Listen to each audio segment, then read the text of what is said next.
Hello, everyone, and welcome to our league. I'm Mark. And I'm Rob. And today we're going to talk about some comments by Sue Bird, who talked about Caitlin Clark being used as a pawn, that racism always existed, and they were somehow forced to be social warriors in the WNBA.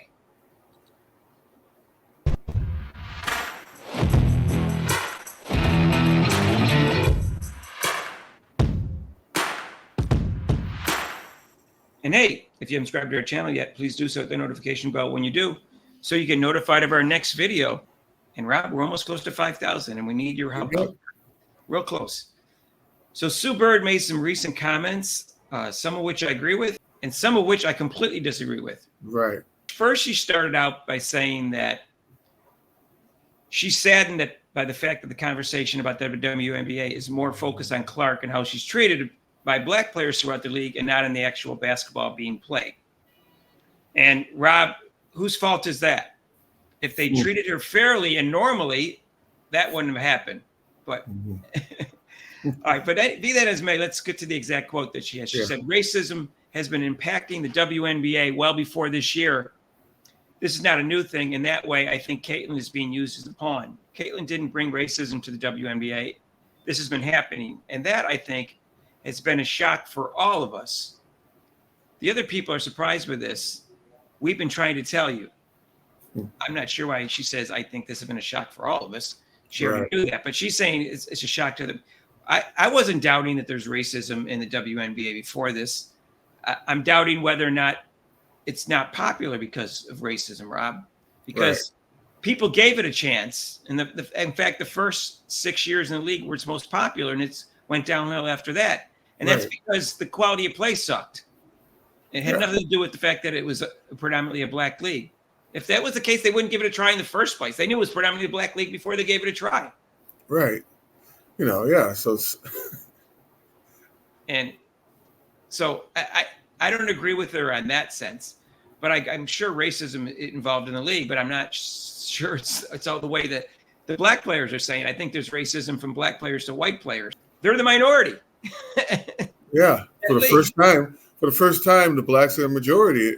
So it's like, hey, welcome to the club. She also asserted there has never been a point where someone has played dirty or targeted Clark out of jealousy or pettiness. That's 100% wrong. I don't buy that for a minute. I don't know what drug she's on when she's saying that. She went on so far.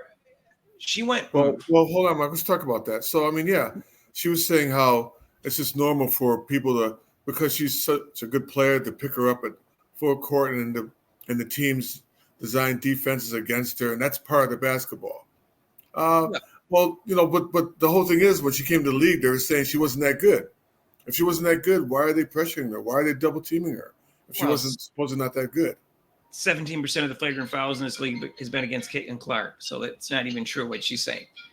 Right. So she went on to suggest that a large number of individuals that are now following WNBA and the Indiana Fever because of Clark should not even be considered fans of the team or even Clark because of the agenda that she claims they're pushing.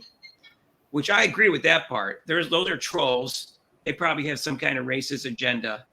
And that's the one thing that some of the people like Alyssa Thomas don't realize. Those aren't real fans. Those are trolls. Right. So that part I agree with. Now here's another part I don't agree with. And I'm sorry, Mark. And also Clark has no control over that. So stop trying to make it that, that she can control the social media trolls. And that's her fault. She explained that she had no other choice but to combat issues while she was in the league from 2002 to 2022. For what she said was, for so long as a player, I was almost joke. I'd be like, I would have loved to have shut up and dribble.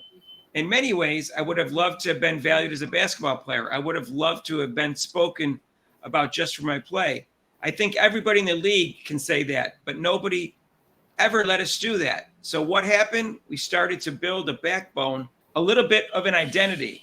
We understood that in order to push our league forward, we're going to have to combat these things.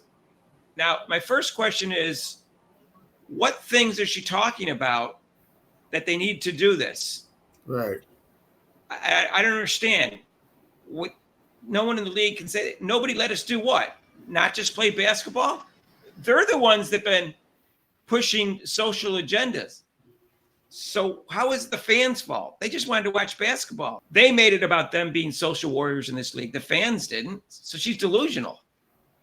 Yeah, I mean, they're the ones that brought it on themselves. You know, as soon as it came out with social media and going back and forth on it, that's what caused it. The things I don't know what things she's talking about underlying. I'm trying to think also what things she's talking about. I don't know. Most of the times they get involved in there's the politics involved in the WNBA. It has to do with society in general, not having to do with going on the WNBA. The stands that they've taken in the league throughout the years. And Rob, that's their choice, but to bring those issues in. The fans just want to watch basketball and talk about basketball. I'm flabbergasted that they think it's everybody else's fault but their own, that they made this about being social warriors.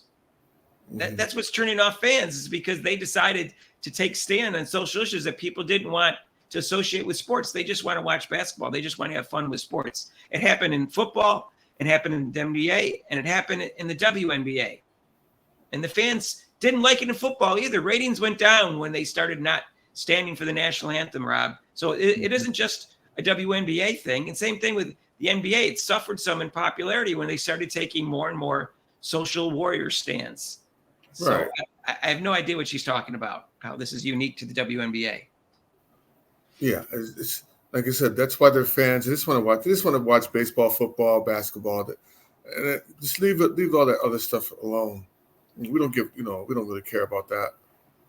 I want her to explain to me why she couldn't, quote, shut up and dribble, why they couldn't just play basketball and not take stands on things and speak out all the time. Yeah, there's nothing wrong with having a platform and using it, but they did it a lot. And I think that's what happened. And they were what some people consider woke, what I call overly woke. And the overly woke attitude is what turned people off. Yeah, I mean they're promoting which is kind of strange. They were promoting how, oh hey, we have a lot of lesbians in our league. I'm like, oh, okay, that's great. I really don't care. Right. And I don't really care who they want to vote for in elections. I don't care. I just want to watch basketball. I just want to watch Caitlin Clark. And they haven't allowed us to do that this year. And in fact, they're the ones that made this about social issues by the way they treated Caitlin Clark. They treated her differently because she was white and because she was straight. That's their fault. That's not the fans' fault. They just want to watch Caitlin Clark ball because she's so exciting. There's a great skit with from Living Color where Jim Carrey walks in a party and he just walks up to people, I'm gay. People are like, yeah, I'm really gay. I'm gay. And then he walks over and sits next to these two people sitting on the couch. Hey, I'm gay. They're like, okay. It's like, so. No, we don't care. Yeah, so. I don't care. I don't care what anyone's sexual exactly. is like.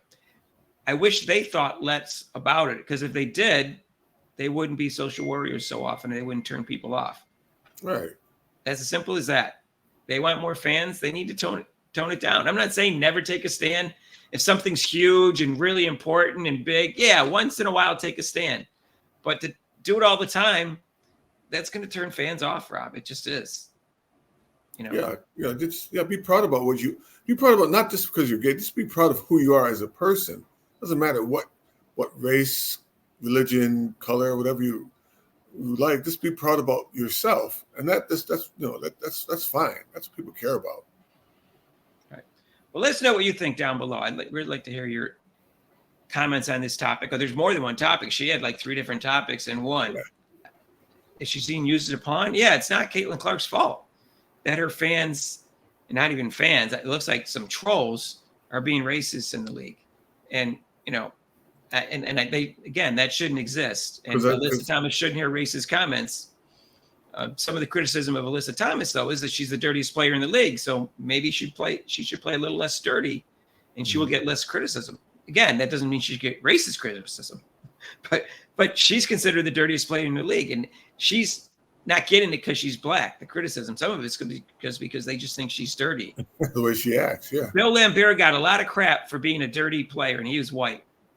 Okay, so it's not like she's getting crap just because she's black. He was dirty. People didn't like him, and he got a lot of crap for it. And he deserved everything that he got and more. He should have got arrested, as far as I'm concerned. Yeah. So this is not new that if you're a dirty player, you get criticized in sports. That's just the way it is. So anyways, but again, there shouldn't be any racist comments towards her because this has nothing to do with race. She's not dirty because she's black. She's dirty just because she's a dirty physical player. So anyways, let us know what you think. And if you haven't subscribed to our channel yet, please do so with the notification bell when you do, because we're real close to 5,000. We need your help. In fact, we might be there by the time you see this video. And join us for our live show. It's every Monday, 6 to 8 Eastern time. We'll talk about this and the football games this weekend. We'll see if Travis Hunter continues his dominance in college football, whether Rob's Cleveland Browns can bounce back and my Green Bay Packers can bounce back. And we'll talk all about that Sunday. You can call in for the show, so it's really cool. If you like this video, hit the like button. If you want to donate to this channel, there's super chats and super thanks down below. And there's a link to PayPal. And we'll see you in the next video. Peace out.